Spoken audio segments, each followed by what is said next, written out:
नमः शिवाय शिवजी सदा सहाय। ओम नमः शिवाय गुरुजी सदा सहाय। कैलाश संहिता का अध्याय 13। संन्यास ग्रहण की शास्त्रीय विधि, गणपति पूजन, होम, तत्व शुद्धि, सावित्री प्रवेश, सर्व संन्यास और दंड धारण आदि का प्रकार। सकंद कहते हैं वामदेव। तदनंतर मध्याह्न काल में स्नान करके साधक अपने मन को वश में रखते हुए गंध, पुष्प और अक्षत आदि पूजा द्रव्यों को ले आए। नैऋत्य कोण में देव पूजित विघ्नराज गणेश की पूजा करके गणानम त्वा इत्यादि मंत्र से विधि पूर्वक गणेश जी का आह्वान करें। आह्वान के पश्चात उनके स्वरूप का इस प्रकार ध्यान करना चाहिए। उनकी अंग कांति लाल है, शरीर विशाल है, सब प्रकार के आभूषण उनकी शोभा बढ़ा रहे हैं।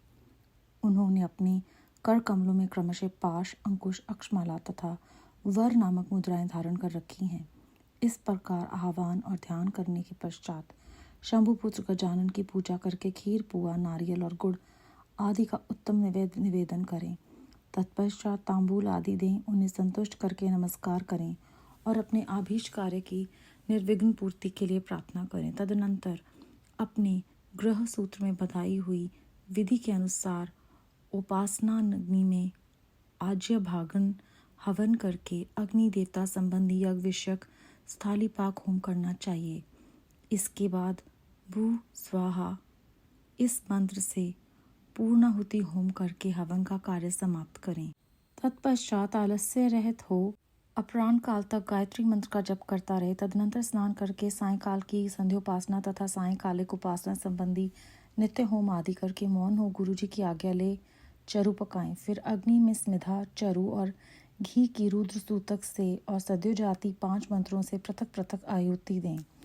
अग्नि में उमा सहित महेश्वर की भावना करें और गौरी देवी का चिंतन करते हुए गौरी मीर माए इस मंत्र का 108 बार होम करें।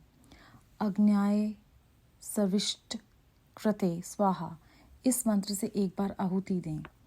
इस प्रकार मंत्र से हवन करने के पश्चात विद्वान पुरुष अग्नि से उत्तर एक आसन पर बैठे, जिसमें नीचे कुशा, उसके ऊपर मृग चर्म और उसके ऊपर वस्त्र बिछा हुआ हो। ऐसे सुखद आसन पर बैठकर मौन भाव से सुसज्जित हो जागरण पूर्वक ब्रह्म मुहूर्त आने तक गायत्री का जप करता रहे।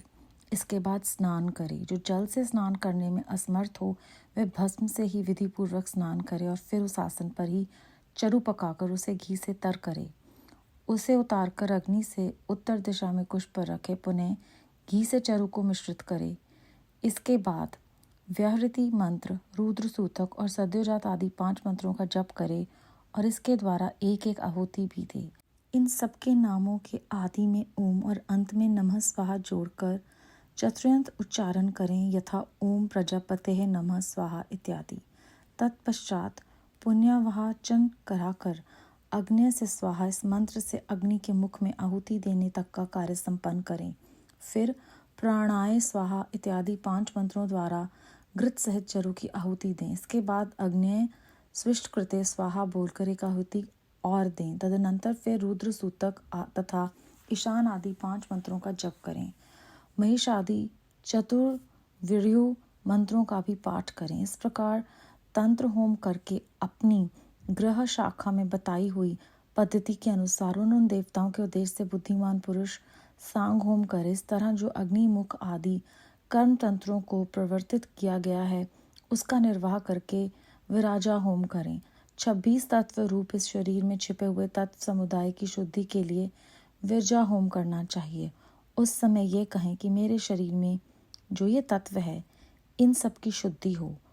उस प्रसंग में आत्म तत्व की शुद्धि के लिए आरुण केतुक मंत्रों का पाठ करते हुए पृथ्वी आदि तत्व से लेकर पुरुष तत्व पर्यंत क्रमशः सभी तत्वों की शुद्धि के निमित्त घृत युक्त चरु का होम करें तथा शिव के चरणाविंदों का चिंतन करते हुए मौन रहें।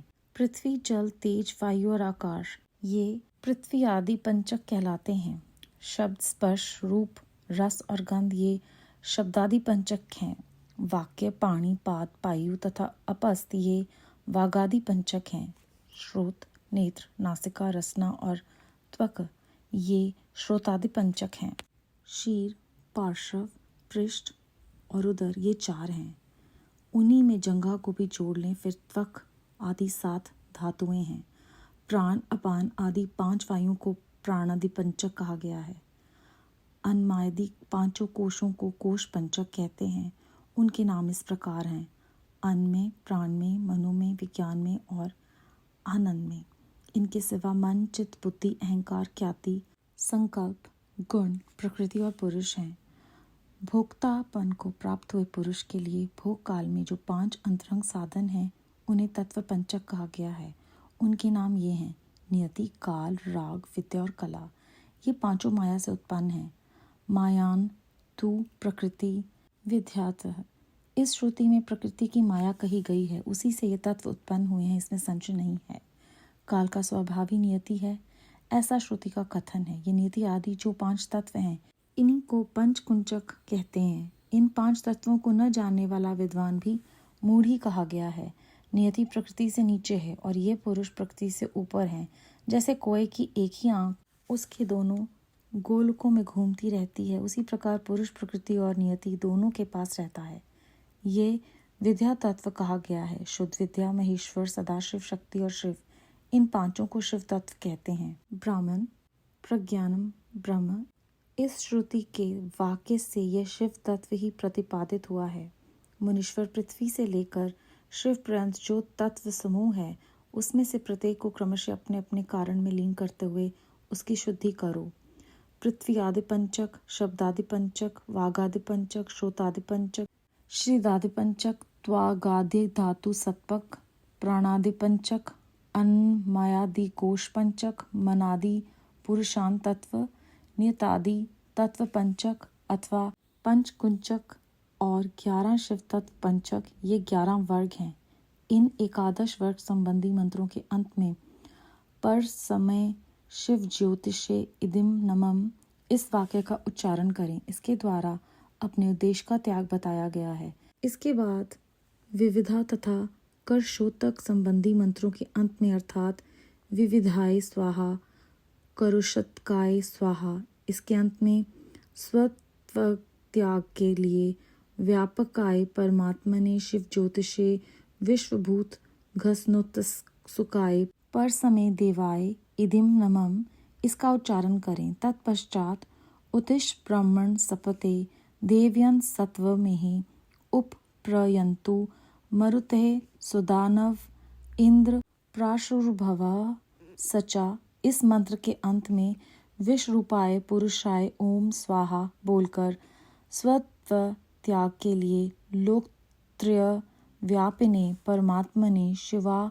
येदम नमम का उच्चारण करें। तदनंतर अपनी शाखा में बताई हुई विधि से पहले तंत्र कर्म का संपादन करके घृत मिश्रित चरु का प्राशन एवं आचमन करके पश्चादे पुरोधाचार्य को सुवर्ण आदि से संपन्न सुमुचित दक्षिणा दें। फिर ब्रह्मा का विसर्जन करके प्रातःकालिक उपासना संबंधी नित्य होम करें। इसके बाद मनुष्य सम्मा सिंचिंता मरुतः इस मंत्र का जप करें। तत्पश्चात या ते अग्नि यज्ञ तनुसते देहराव हात्मात्मन इत्यादि मंत्रों से हाथ को अग्नि में तपाकर उस अग्नि को अद्वैत धाम स्वरूप अपने आत्मा में आरोपित करें। तदनंतर प्रातःकाल की संध्योपासना करके सूर्योप्रस्थान के पश्चात जलाशय में जाकर नाभि तक जल के भीतर प्रवेश करें।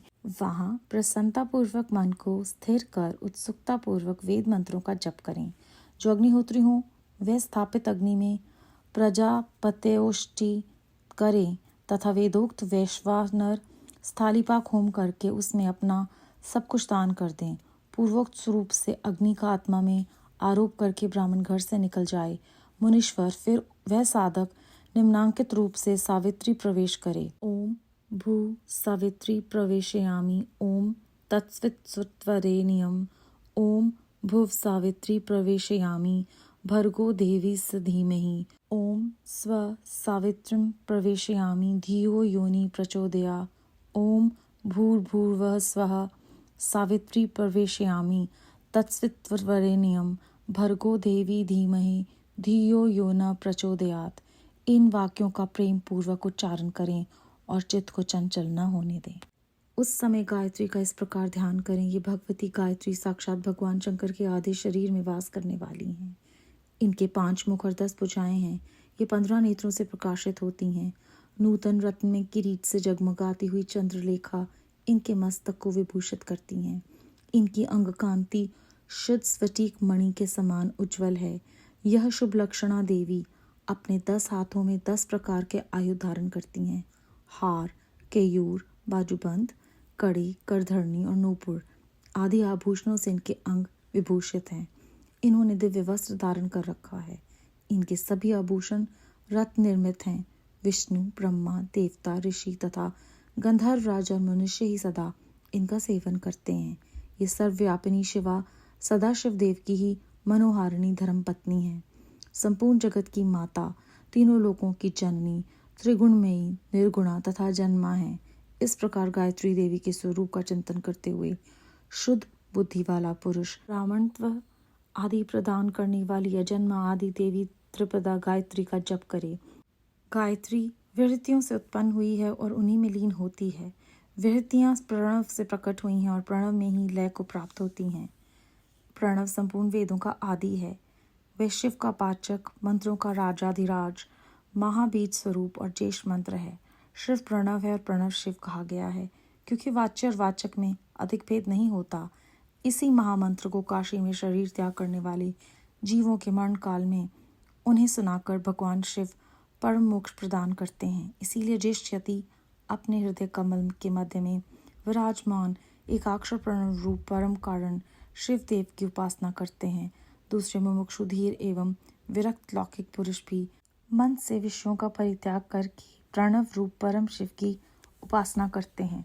इस प्रकार गायत्री का शिववाचक प्रणव में लय करके अहम वृक्ष से रेरिवा इन अनुवाक का जप करें। तत्पश्चात यश छंद सामर श्रभ इस अनुवाक को आरंभ से लेकर श्रुतमी गोपाय तक पढ़कर कहें। हरेषणायश्च वित्तेषाणायश्च लोकेशाणायश्च व्युत्थ आहम, अर्थात मैं स्त्री की कामना, धन की कामना और लोक में ख्याति की कामना से ऊपर उठ गया हूँ। मन इस वाक्य का मन मध्यम और उच्च स्वर से क्रमशः 3 बार उच्चारण करें। तत्पश्चात सृष्टि, स्थिति और लय के क्रम से पहले प्रणव मंत्र का उद्धार करके फिर क्रमशः इन वाक्यों का उच्चारण करें। ओम भू सन्यस्तम मया, ओम भुव सन्यस्तम मया, ओम सुव सन्यस्तः मया, ओम भूर्भुवः स्वः सन्यस्तम मया। इन वाक्यों का मंद, मध्यम और उच्च स्वर से हृदय में सदाशिव का ध्यान करते हुए सावधान चित्त से उच्चारण करें। तदनंतर अभयम सर्वभूतेभ्यो मतः स्वाहा, मेरी ओर से सब प्राणियों को अभयदान दिया गया, ऐसा कहते हुए पूर्व दिशा में 1 अंजलि जल लेकर छोड़ें। इसके बाद शिखा के शेष बालों को हाथ से उखाड़ डालें और यज्ञोपवीत को निकालकर जल के साथ हाथ में ले इस प्रकार कहें। ओम भुः समुद्रे गच्छ स्वाहा। यूं कहकर उसका जल में ही होम कर दें। फिर ओम भुः सन्यस्तम मया, ओम भुवः सन्यस्तम मया, ओम सुवः सन्यस्तम मया, इस प्रकार 3 बार कहकर 3 बार जल को अभिमंत्रित करके उसका आचमन करें। फिर जलाशय के किनारे आकर वस्त्र और कटी सूत्र को भूमि पर त्याग दें तथा उत्तर या पूर्व की ओर मुंह करके 7 पद से कुछ अधिक चलें। कुछ दूर जाने पर आचार्य से कहें, ठहरो ठहरो भगवान, लोक विहार के लिए कोपीन और दंड स्वीकार करो। यूं कहकर आचार्य अपने हाथ से ही उस कटी सूत्र और कोपिन देकर गेरुआ वस्त्र भी अर्पित करे। तत्पश्चात सन्यासी जब उससे अपने शरीर को ढक कर 2 बार आचमन कर ले, तब आचार्य शिष्य से कहे, इंद्रस्य व्रजस्य मंत्र बोलकर दंड ग्रहण करो।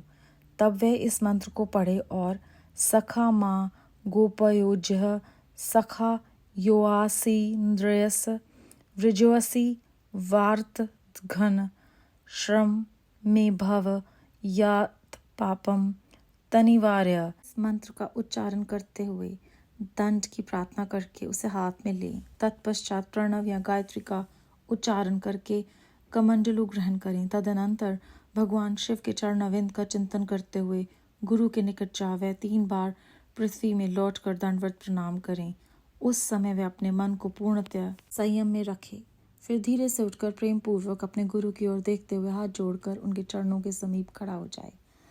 संन्यास दीक्षा विषय कर्म आरंभ होने के पहले ही शुद्ध गोबर लेकर आंवले बराबर उसके गोले बना लें और सूर्य की किरणों से ही उन्हें सुखाएं। फिर होम आरंभ होने पर उन गोलों को होमाग्नि के बीच में डाल दें। होम समाप्त होने पर उन सबको संग्रह करके सुरक्षित रखें। तदनंतर दंड धारण के पश्चात गुरु विराजग्नि जनित उस श्वेत भस्म को लेकर उसी को शिष्य के अंग में लगाएं अथवा उसे लगाने की आज्ञा दें।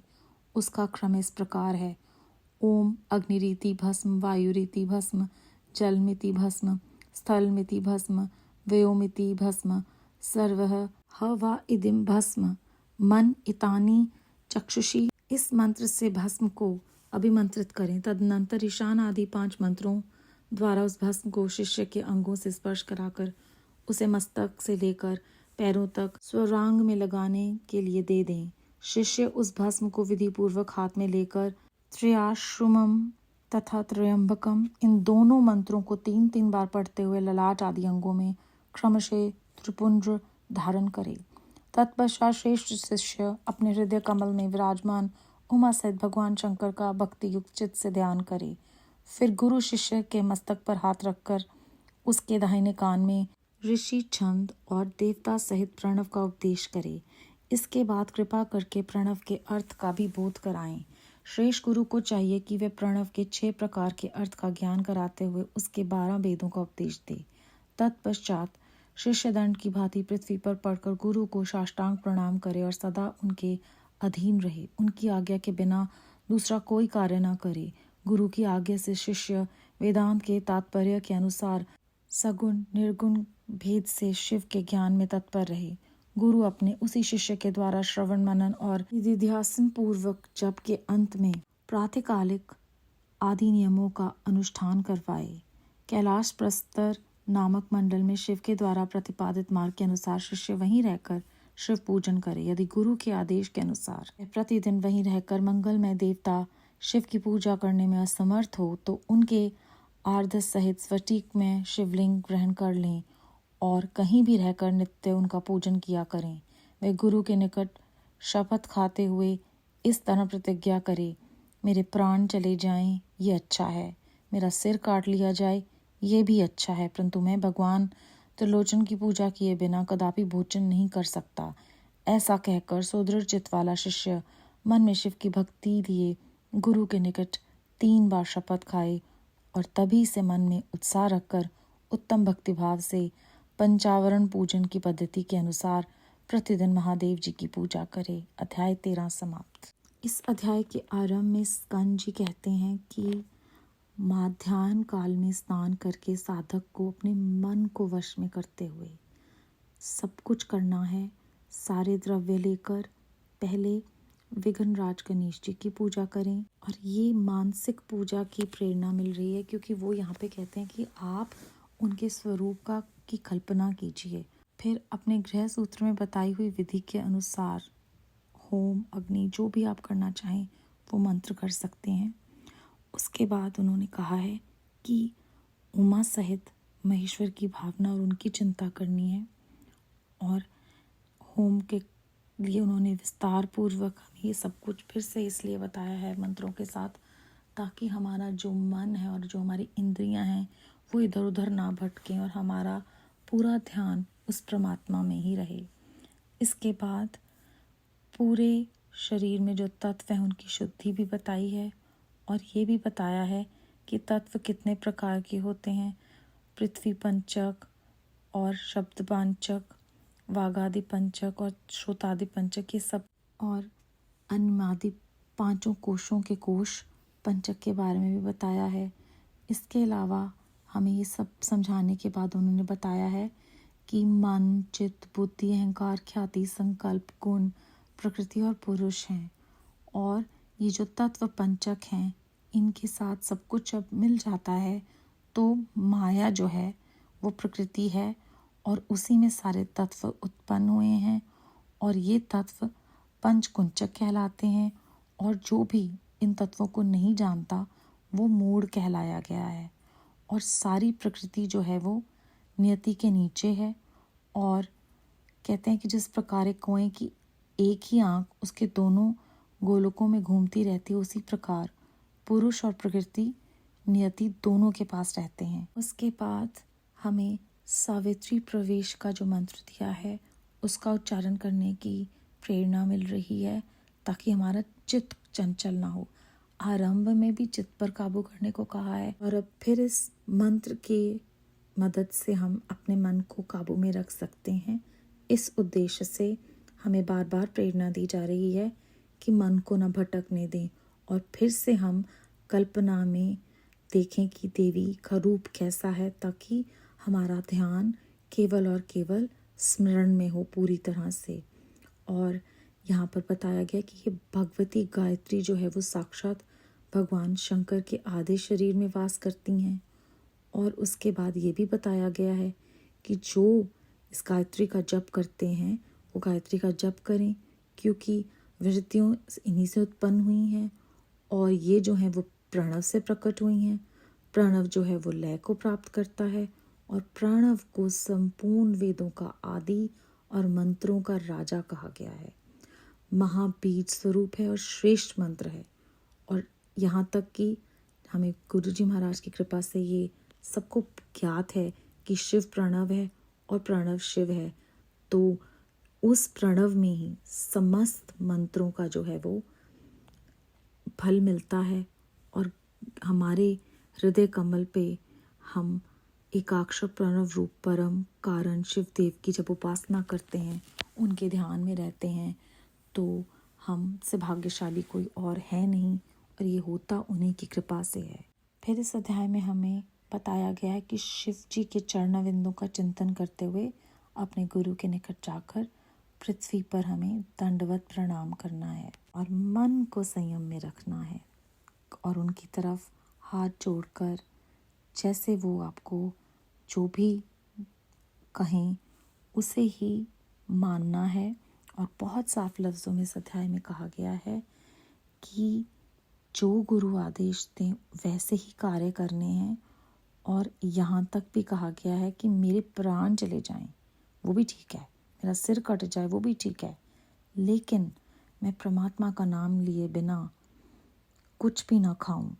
और ये जो कृपा है वो गुरु के दिए हुए आशीष से होती है। इस अध्याय में वो कहते हैं कि गुरु शिष्य के मस्तक पर हाथ रखकर उसके दाहिने कान में ऋषि छंद और देवता सहित प्रणव का उपदेश करे। तो ये पंक्ति जब हम सुनते हैं तो हम सबकी आंखों के आगे गुरु जी महाराज आ जाते हैं और जैसे हम बैठे हैं उन्होंने हमारे सर पर जैसे हाथ रखा है और वो ओम नमः शिवाय, शिव जी सदा सहाय, ओम नमः शिवाय, गुरु जी सदा सहाय कह रहे हैं हमारे कान में। इसी खूबसूरत एहसास के साथ बेअंत बेअंत शुक्राना गुरु जी महाराज। ओम नमः शिवाय, शिव जी सदा सहाय, ओम नमः शिवाय, गुरु जी सदा सहाय।